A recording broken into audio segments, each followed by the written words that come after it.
हर friction question एक detective case की तरह से होता है। सबसे दो बड़े क्वेश्चंस, फ्रिक्शन किस डायरेक्शन में लगेगा और उसकी मैग्नीट्यूड कितनी होगी। अगर ये दोनों क्लू मिल गए तो आधा केस वहीं सॉल्व हो जाता है।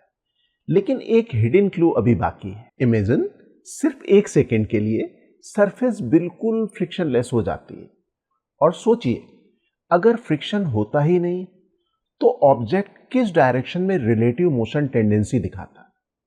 बस यही पहला क्लू है, क्योंकि फ्रिक्शन हमेशा कहता है I will oppose that direction, यानी फ्रिक्शन हमेशा रिलेटिव मोशन की टेंडेंसी के एग्जैक्टली अपोजिट डायरेक्शन में एक्ट करता है।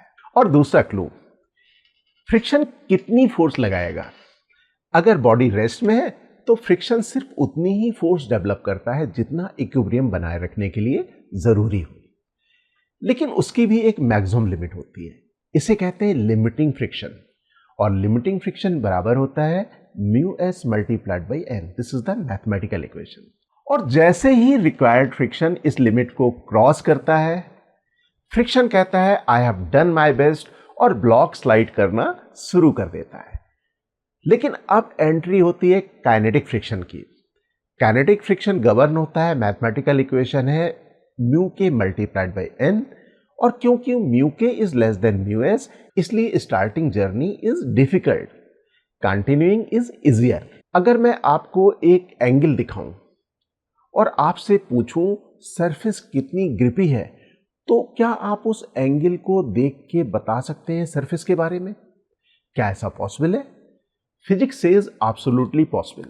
जब नॉर्मल रिएक्शन और फ्रिक्शन मिलके रिजल्टेंट कांटेक्ट फोर्स बनाते हैं तो वह नॉर्मल रिएक्शन से थोड़ा टिल्ट हो जाती है और उनके बीच में बनने वाले एंगल को हम लोग कहते हैं एंगल ऑफ फ्रिक्शन। जितनी ज्यादा ग्रिप उतना बड़ा फ्रिक्शन और उतना ही बड़ा एंगल ऑफ फ्रिक्शन। फिजिक्स इसे सिर्फ एक इक्वेशन में लिखती है, tan theta equal to mu. अगर म्यू पता है तो tan इनवर्स निकालिए, एंगल ऑफ फ्रिक्शन मिल जाएगा।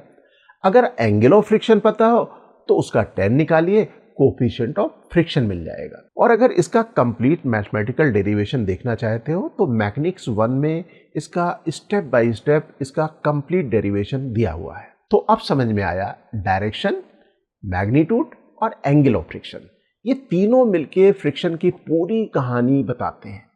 लेकिन अभी एक और सरप्राइज बाकी है। एक और एंगल है जिसकी value exactly angle of friction के बराबर होती है, जिसके बारे में हम लोग नेक्स्ट एपिसोड में बात करेंगे।